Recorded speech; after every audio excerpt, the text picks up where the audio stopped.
This has got to be by far one of the weirdest honeymoon phases that I've ever had, and I know. Let me explain. Usually, the way things go is that we gush over the more expensive flagships, the one with all the bells and whistles, which cost the most money, and sometimes it's because of those extras and others simply because of those bragging rights. Yeah, this is not the year for that. All my friends are going crazy for the Passport Galaxy Z Fold8, and I get it. Like the iPhone Air, it's the new thing that balances form over function to delight actual consumer requests. That'll be a story for another video. Forgive me, but I've spent most of my time with Samsung's Galaxy Z Fold8 Ultra, and for reasons that might be a bit controversial.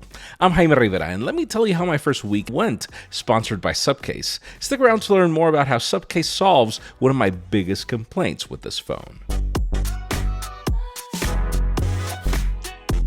Let me start by stating the obvious. You don't need your phone to fold. It's not a cheap investment, and especially now with the price hikes. And in many cases, it's actually cheaper to just buy a separate flagship phone and a tablet. Thing is, I'm on the opposite end of that spectrum. I grew up watching Val Kilmer's The Saint. I wanted that Nokia 9000 communicator. I wanted to send text messages with a spreadsheet like Kelly Rowland. I know, that was hilarious. Thing is, I come from an era of people that carried a communicator phone and a PDA. At a time when our phones are our main distractors, I've chosen to use my foldable as my productivity workhorse. No social media, no distractions, and if the wider Fold8 was being called as a device for consumption, then I consider the Ultra to be the phone for the pros. I even think Pro should be the name for this phone, actually. Unboxing it was, boring, according to your comments, and I kind of agree. I miss the days when unboxing a Fold included wireless earbuds, a power brick, and even a carbon fiber case. Sadly, here you get a phone, a SIM ejector tool, literature, and just a single USB-C to USB-C cable.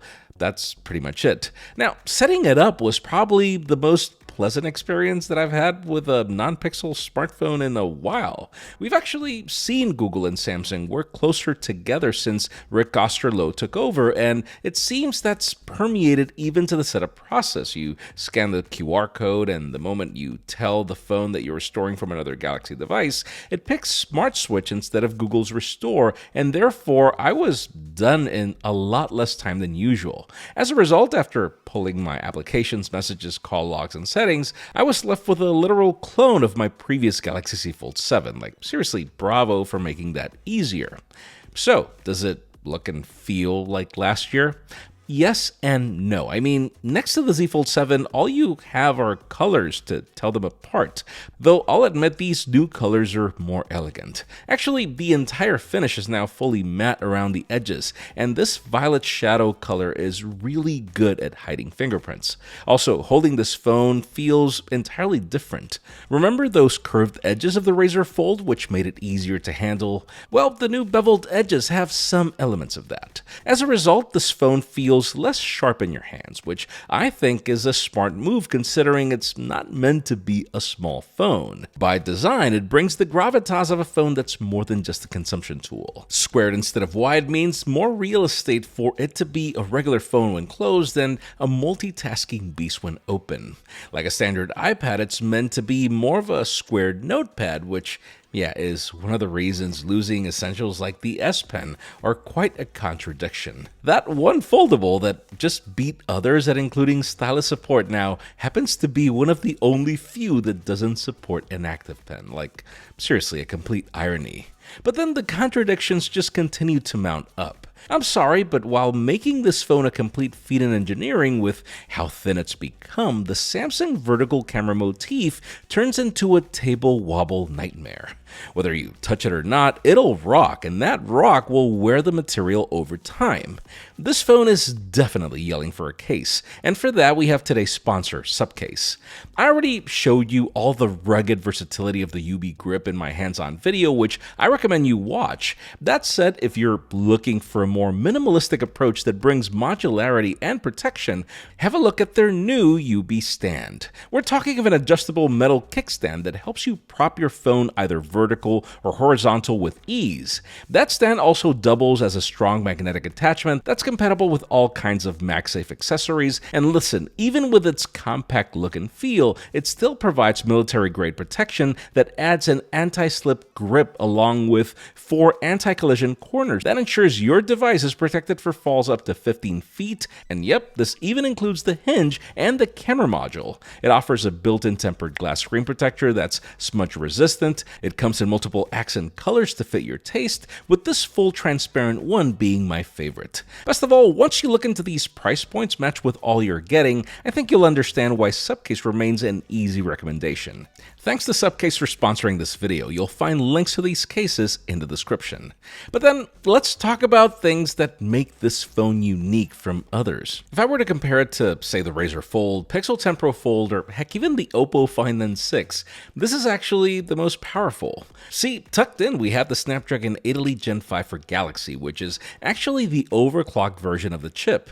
RAM is comparable, though, yeah, I wish it had the storage of the Moto, or the magnets of the Pixel, or the battery size and charging speeds of the Oppo.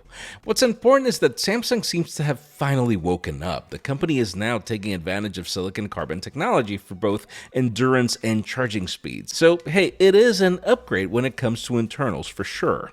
I think my favorite change so far is actually these displays. They look the same as last year, but they're technically not. I'm sure the outer screen is the same, though slightly brighter and now protected by Gorilla Glass Ceramic 3.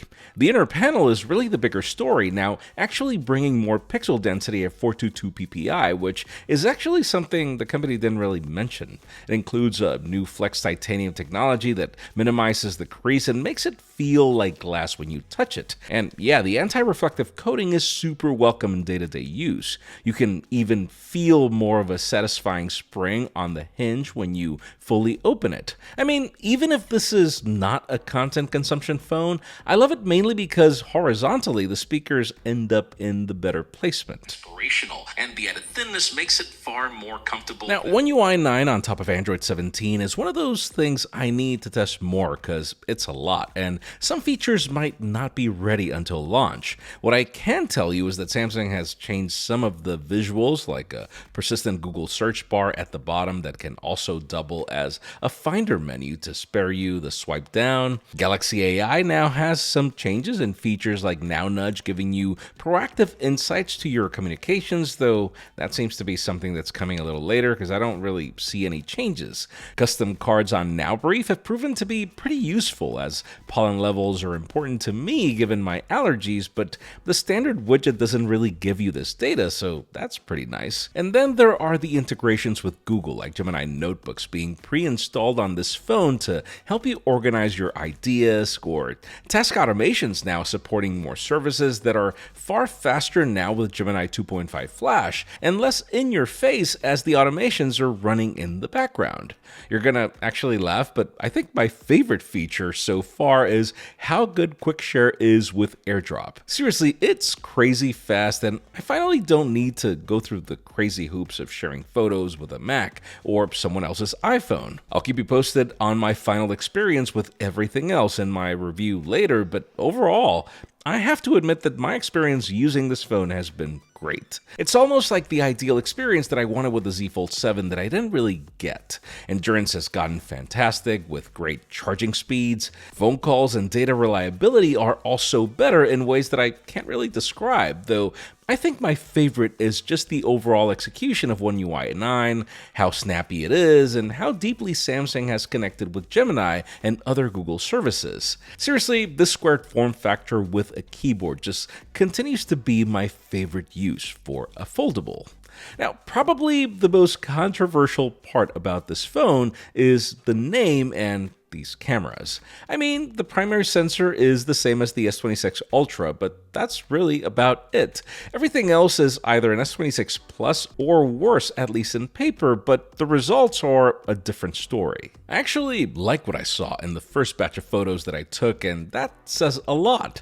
Samsung continues to tone down its color science to make these easier to edit later, and detail is pretty sharp up to 3x, and it's actually interesting that even if this telephoto is only of 10 megapixels, Samsung is compensating with some extra processing as the results are actually 12 megapixels, even up to 10x, though here's where you'll start noticing things falling apart in detail. Low light was a bit of a hit and miss between sharp results and a bit of a struggle in certain scenarios, but I do notice the shutter is far faster on this phone than even the S26 Ultra. Portraits and selfies proved to be delightful as well in skin tones and color, and maybe what I was most impressed by is actually video, believe it or not. Like the S26 Ultra, Samsung seems to finally have figured things out with the codec. No warping, no over-sharpening, no weird rolling shutter. Nope, just pleasing results I think can go against an iPhone without any issues. I even noticed selfie video is on par with great dynamic range, even in harsh scenarios, which is something that most Android phones fumbled with before. The fact that lock video is now supported for you to color grade later and that you have the APV codec is proof that everything is going in the right direction. And then there's My Fan Cam, which is the coolest use of AI and being able to grab horizontal video and then give you 9:16 results where the camera can follow a subject with ease is just genius. Even if these are just my first impressions, seriously, bravo Samsung. To conclude, let me go back to how I started. I know the Z Fold8 Ultra is not the new kid on the block when it comes to its form factor. I know it might not be as ultra as its S26 sibling when it comes to camera performance or the S Pen. I know it got slightly more expensive in ways that make this legacy form factor hard to justify, but would I upgrade to it from a former Z Fold? The quick answer is yes, of course. Again, I feel I need more time to use it, but I seriously think you shouldn't ignore this device, even over the Z Fold8. Listen, sure, I know there are many things going for that phone, and of course, it might end up being a better value for what you're getting. Thing is, wait for that video, as there are some applications that still don't conform well to it, which is the main reason why I've spent most of my time sticking to the oldie but goodie. Sure, I know those bugs will get ironed out, but while that happens, I think you should seriously consider this Ultra as a solid choice regardless. Let me know if you agree with my assessment, though, in the comments below, and while you're at it, please like, subscribe, and join the conversation in the comments, as I'm sure you've seen me try to respond to as many as I can. Also, follow me on social media as more behind-the-scenes work continues to happen there. I'm Jaime Rivera. Thanks so much for watching. I'll see you on the next one.